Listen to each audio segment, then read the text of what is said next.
Hello and welcome to the MDS Podcast, the official podcast of the International Parkinson and Movement Disorder Society. I'm Sara Schaefer from the Yale School of Medicine, and today I have the pleasure of speaking to Dr. Roberto Erro, Associate Professor of Neurology at the University of Salerno in Italy. Today we're going to be talking about his paper in Movement Disorders Clinical Practice, comparing essential tremor with and without soft dystonic signs and tremor combined with dystonia, the TITAN study. Thank you for joining us. Thank you, Sarah. I would like to start by going over the terminology. There are a lot of terms. They seem to be in flux. You hear all kinds of things: essential tremor or pure ET, ET with soft dystonic signs, tremor with dystonia, tremor associated with dystonia, dystonic tremor, ET plus. I'm sure I'm missing some. Can you go over the terminology and let our audience know what is the most up to date in terms of how they should be describing and categorizing these patients? Yes, you're right. Terminology in this regard tends to get complicated. To make it simple, we can say we have ET, which is an isolated tremor syndrome, on the one side, and tremor combined with dystonia, where tremor is in fact associated with another motor sign that is dystonia, on the other side. The latest tremor consensus published in 2018 further suggested to stratify patients with ET into what I call a pure form, in which patients only have the core phenotype of upper limb action tremor, and ET+, when patients further display either rest tremor or the so-called soft signs. These are subtle neurological findings with an uncertain relationship with the tremor syndrome, such as subjective memory complaints, tandem gait difficulties, or indeed subtle dystonia. The reason behind this was to clean up, so to speak, the group of patients with pure ET in order to facilitate research on this group, given previous failure in the field. When it comes to tremor combined with dystonia, a suggestion stemming from the old tremor classification, which was embraced by the dystonia classification too, was to stratify this group of patients in those with dystonic tremor, in whom tremor and dystonia co-localize, and those with tremor associated with dystonia, in whom the two phenomena don't, for instance, when we have patients with cervical dystonia and upper limb tremor. The latter proposal came out when there was still an open debate about the nature of tremor in dystonia, but I think it's outdated now, and we don't have robust empirical evidence to tell dystonic tremor and tremor associated with dystonia apart. One issue here, I believe, is about the use of the term dystonic tremor based on tremor phenomenology, and in the absence of clear dystonia on examination. This came about because of a misinterpretation of an old paper by Stan Fan, in which he described the phenomenology of tremor in the context of dystonia and reported on the dynamic variation of tremor in relation to volitional movements. That is, tremor gets worse if patients attempt to move opposite to the direction forced by the dystonia. Over time, some authors have started using this concept, as well as other phenomenology features being reminiscent of tremor combined with dystonia, to call a tremor dystonic, even in the absence of dystonia on examination. Although I might agree with this approach, this is currently not formally accepted by either the consensus on tremor or on dystonia, and therefore should not be used in such sense to avoid confusion in the field. All right. Well, that certainly clarifies things a bit, though it seems like the terminology may continue to change over time as people argue about these various subtleties. Yes, indeed. There are a lot of debate, especially about ET+, so it might change in the future again. But as for now, this is what we have in our hands. Moving on to your specific study, can you tell us what TITAN is and what's involved in collecting data within the TITAN network? Specifically, how are patients within this network categorized as ET, pure ET, or ET with soft dystonic signs, etc.?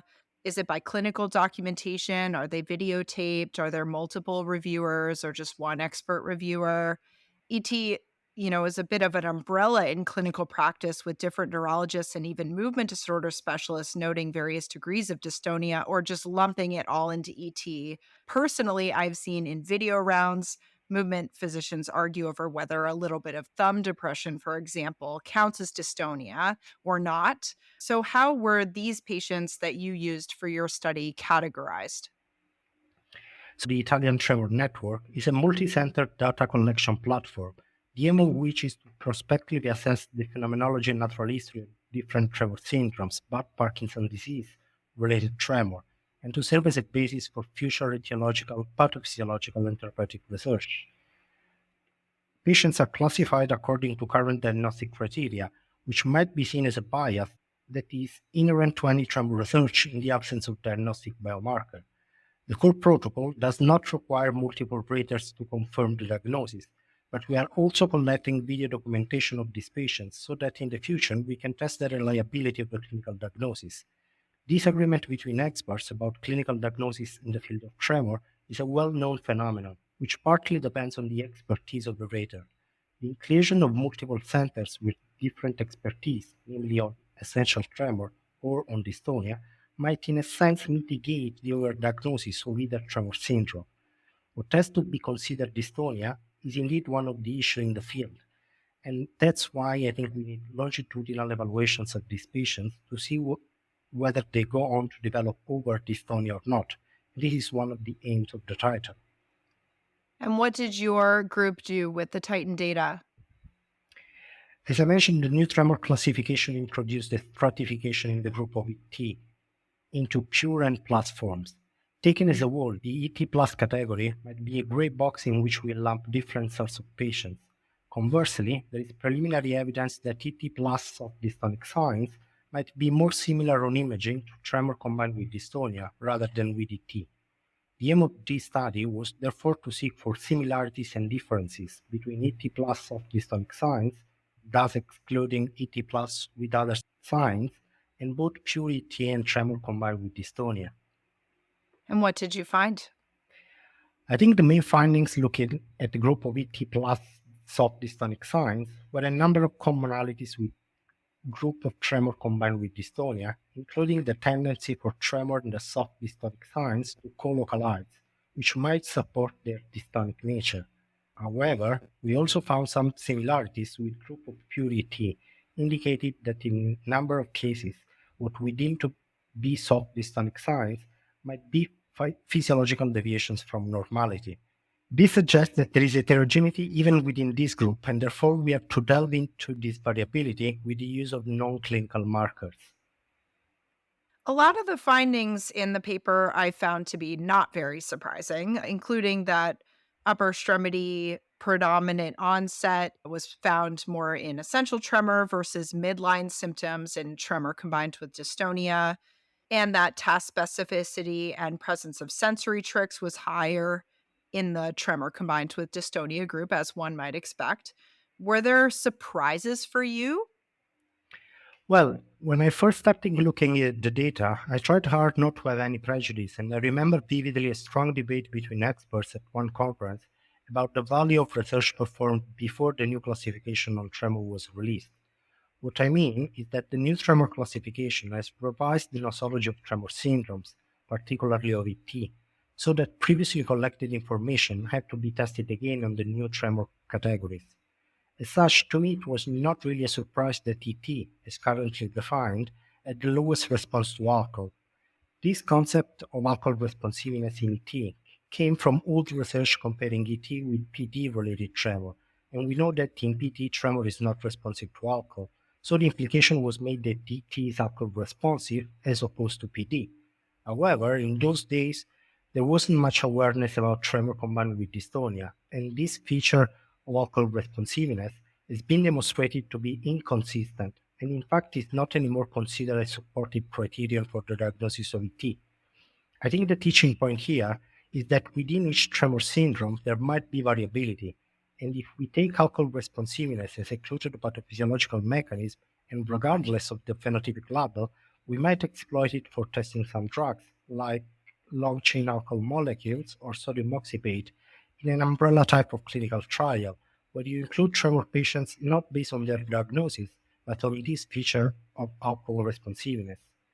Regarding the midline tremor at onset, You might remember that these patients were often deemed to have essential head or voice tremor, a definition which is not allowed anymore by the consensus. And we here are the layer of evidence that they are more likely to go on to develop a tremor combined with dystonia. Regarding task specificity at onset, or in other words, task-specific tremors, the debate is still open, and they are in fact categorized apart from both ET and dystonic type of tremor in the new classification.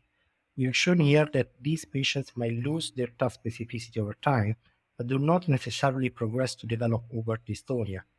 This further emphasizes one of the new aspects of the tremor classification, that is the possibility of patients to change phenotype over time and therefore diagnostic label. We should be clear, however, that these are all axis 1 diagnoses based on the clinical phenotype only, with no a priori assumptions on the underlying etiology, which is dealt with according to the second axis of the tremor classification. You touched on a couple of the things that did surprise me as well about the alcohol responsiveness being actually lower in pure ET versus the patients with more dystonic features. I didn't know the historical context, so that's very interesting. Thank you for sharing that. And I was also surprised at that there was task specificity in some pure ET patients, and it's interesting to know that they don't necessarily go on to develop dystonic features. So, certainly a lot of question marks still. You know, you've talked a little bit about this and it's clear in your paper that these seem to be on at least a phenotypic continuum, right? There's pure ET, there's ET with soft dystonic features, and then there's tremor combined with dystonia. And, given that families, even within families, there can be family members that fall into any of these categories, with some family members with pure ET, others with cervical dystonia and dystonic head tremor. And even within individuals over time, dystonic features can become more prominent with passing years and decades.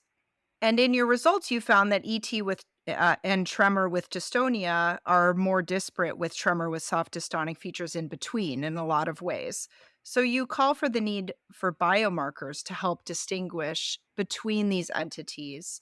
Why do you think it's important to make this distinction given how much overlap there is in individuals and in families? You're right. From the phenomenology point of view, there is indeed a continuum.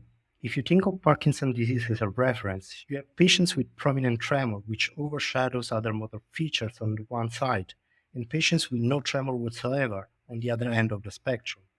If you wear the dystonia speculum, the same is found. With patients having prominent tremor, rarely you might even have a patient carrying a variant in a dystonia gene with an isolated tremor syndrome, and patients with overt dystonia but no tremor. However, we also have evidence that patients within the same tremor category might be different. For instance, there are a couple of studies about non-invasive cerebellar stimulation which have been performed in ET and in tremor combined with dystonia.